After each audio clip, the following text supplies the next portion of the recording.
Market లో invest చేసి మీ డబ్బులు డబుల్ చేసుకోవాలనుకుంటున్నారా? సుందరరామిరెడ్డి గారి లైవ్ సెమినార్ కి అటెండ్ అవ్వండి.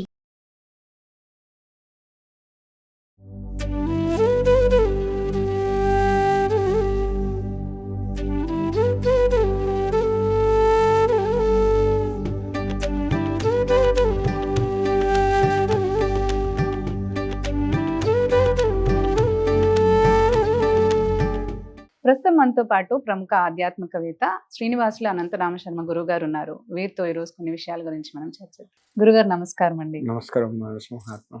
గురుగారు, దేవీ నవరాత్రుల్లో భాగంగా 6వ రోజు చేసుకోవాల్సిన అమ్మవారి ఆరాధన, ఆ రోజు చేసుకోవాల్సిన నైవేద్యాలు, పూజా విధానం వివరించగలరండి? లలితా త్రిపుర సుందరి దేవి లేత ఆకుపచ్చ వస్త్రములు, కట్టె పొంగలి అమ్మవారికి నివేదన చేయాలి. లేదు బూరెలైనా చేయొచ్చు. అయితే ఇక్కడ లలిత త్రిపుర సుందరి అని చెప్పబడుతుంది. లలితము అంటే సౌమ్యమైనది అని అర్థం. సౌమ్యము అని అర్థం అంటే మనలో సౌమ్యతను ఇచ్చేటువంటి అమ్మవారు. త్రిపురము అంటే లోకములు అని కూడా చెప్పబడుతుంది. అంటే మనలోనే ఉన్నాయి అన్ని లోకాలు కూడా.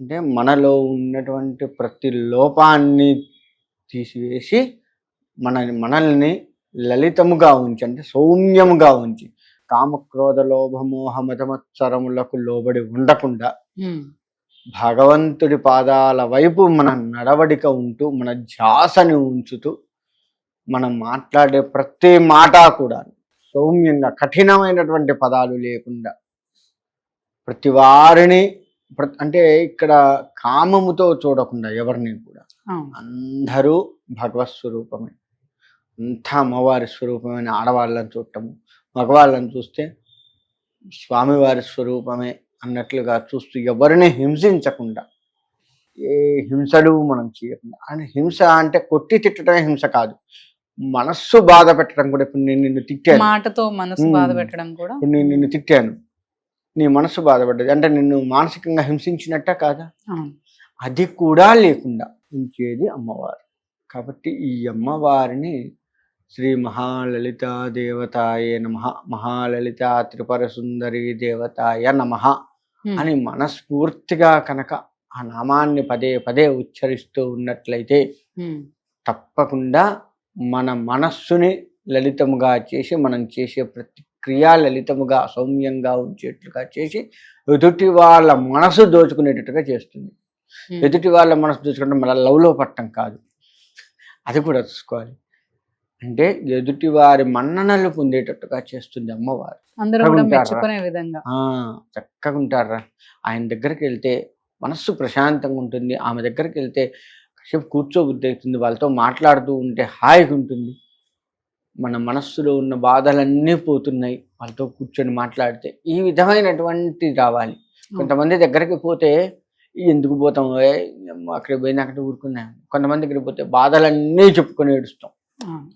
ఉండగలగాలి. అసలు ఆ బాధలే ఉండవు, మనస్సు తేలికపడ్డది. ఆమె దగ్గరికి పోయి వస్తే, వాళ్ళతో మాట్లాడితే ఆ భావన తీసుకొస్తుంది అనమాట. అంత మంచి విధంగా మనుషులు ఉంచుతుంది. కాబట్టి అమ్మవారిని మనస వాచ కర్మణ గనక నమ్మి భక్తి శ్రద్ధలతో గనక పూజించితే మన జీవితం చక్కగా లలితముగా, అంటే సస్యశ్యామలంగా ఉంచుతుంది అనడంలో ఎటువంటి సందేహం లేదు. మనమే కాదు, మన భారతదేశం కూడాను సస్యశ్యామలంగా ఉంచాలి అని అమ్మవారిని, అంటే ఇక్కడ స్వార్థం అవుతుంది మనమే బాగుండాలి అంటే, భారతదేశం మొత్తం బాగుండాలి అని కోరుకోవాలి. అమ్మవారిని పూజిస్తే నా దేశం మొత్తం కూడా లలితముగా ఉండాలి. ఇప్పుడు లలితము అంటే మళ్ళీ ఆకుపచ్చగా వస్తుంది, పసుపు పచ్చ, ఆకుపచ్చ చూడంగానే ప్రశాంత వాతావరణం. మన భారతదేశాన్ని చూసినా ఇతర దేశాలకు ప్రశాంత వాతావరణం, మన భారతదేశం పేరు వింటేనే ప్రశాంత వాతావరణం చేకూరాలి. ఆ విధముగా మన దేశాన్ని మంచిగా ఉండాలి అని కోరుకుంటూ, మనము మన సమాజము, మనము సమాజంలో ఉంటున్న మనము కూడా మంచిగా ఉండాలి అని కోరుకుంటూ, అంటే ఎక్కడా స్వార్థపూరితముగా లేకుండా నేనే బాగుండాలి. కొన్ని కొటేషన్స్ రాస్తారు, అందరూ బాగుండాలి అందులో నేను ఉండాలి. అందరిలో మనం లేమా? అందరూ బాగుండాలి అంటే మనం అందరిని కోరుకుంటే మనం బాగుంటాం కదా. స్పెసిఫిక్ గా మనం ఆటోల మీద చూస్తున్నాం, అందులో నేను ఉండాలని కోరుకోవడంలో తప్పు కదా. అది అందరూ బాగుండాలి అని కోరుకుంటే అది మనం స్వార్థం లేకుండా ఉన్నట్టు. తద్వారా ఎదుటివాడి బాగు కోరితే మనం కూడా మన బాగు కూడా భగవంతుడు కోరుతాడు. అందుకనే చెప్పింది అనమాట, జీవితము దేశము అంతా కూడా లలితముగా ఉంచు తల్లి అని అమ్మవారిని వేడుకుంటూ ఉంటే తప్పకుండా మనల్ని ఉద్ధరించే తల్లి అమ్మవారు. కాబట్టి మనస్ఫూర్తిగా అమ్మవారిని కోరుకుంటూ ఆ శ్రీ మహాలలిత త్రిపుర సుందరి దేవతాయ నమః అనే మంత్రాన్ని చదువుకుంటూ ఉండి ఉద్ధరింపబడుతూ ఉండాలి మనం అందరం కూడా. ఈ 9 రోజులు తాంబూలం ఇచ్చుకోవచ్చు అంటారా? ఏ రోజు తాంబూలం ఆ రోజే ఈ అమ్మవారికి. ఎందుకంటే ఒక అవతారంలో అమ్మవారు వచ్చింది, ఆ అవతారాన్ని పరిపూర్ణత చేసుకొని వెళ్ళిపోవాలి కదా ఆమె. ఇంకో అవతారంలో మళ్ళీ మరో రోజు రావాలి కదా. ఎందుకని ఏ అవతారంలో ఆ అవతారం తాంబూలం ఇవ్వాల్సిందే. ముత్తైదువులు ప్రతిరోజు ముత్తైదువుల్ని తెచ్చుకొని ముత్తైదులకి ఇవ్వచ్చు తాంబూలం. ఎంతమందినైనా తెచ్చుకోవచ్చు. ఒకళ్ళు దొరికితే ఒకళ్ళే ఉండకూడదు, తోడు ఉండాలి. ఇటువంటి ఏమీ అమ్మవారికి ఇచ్చి మళ్ళీ ముత్తైదులకి ఒకరికైనా ఇచ్చుకోవచ్చు అంటారు. అమ్మవారికి పెట్టిందే ముత్తైదువులకు ఇచ్చుకోవచ్చు, లేదు ముత్తైదువులకు ప్రత్యేకంగా తెచ్చుకోవచ్చు. ఇక్కడ చేసే పని ఏంటంటే, పూజ చేసుకునే మనం ఏం చేస్తున్నామంటే ఒక 10,000 రూపాయల చీర తెచ్చుకుంటాం, అమ్మవారి ముందు పెట్టి కట్టుకుంటాం. ముత్తైదు వస్తే 200 రూపాయల చీర తెస్తాం. ఇది ఒకటి చేస్తారు మన వాళ్ళ దగ్గర. మంచి తెలివితేటలు ఏంటంటే ఇది ఒకటి ఉంది. అంటే నిజంగా ముత్తైదువు రూపంలో మన ఇంటికి అమ్మవారు రావాలి, సాక్షాత్ అమ్మవారి స్వరూపాన్ని భావించే మనము అమ్మవారికి చేస్తున్నాము, అమ్మవారికే ఇస్తున్నాం అన్న దగ్గర మాత్రం పిసినారితనం చేస్తాం. మనం కట్టుకోవాలి, మనకే ఉంటుంది అన్నది మాత్రం కొంచెం ఎక్కువ రేటు పెట్టి మంచిది చూసి, కలరు అన్ని మంచివి చూసి, బార్డర్ ఉందా ఇవన్నీ చూసి తెచ్చుకుంటాం. కానీ ముత్తైదు సాక్షాత్ అమ్మవారే నా ఇంటికి వచ్చి తాంబూలం స్వీకరిస్తుంది అనుకున్న వాళ్ళకు మాత్రం మామూలు చీరలు తీసుకొస్తాం. అది తప్పు.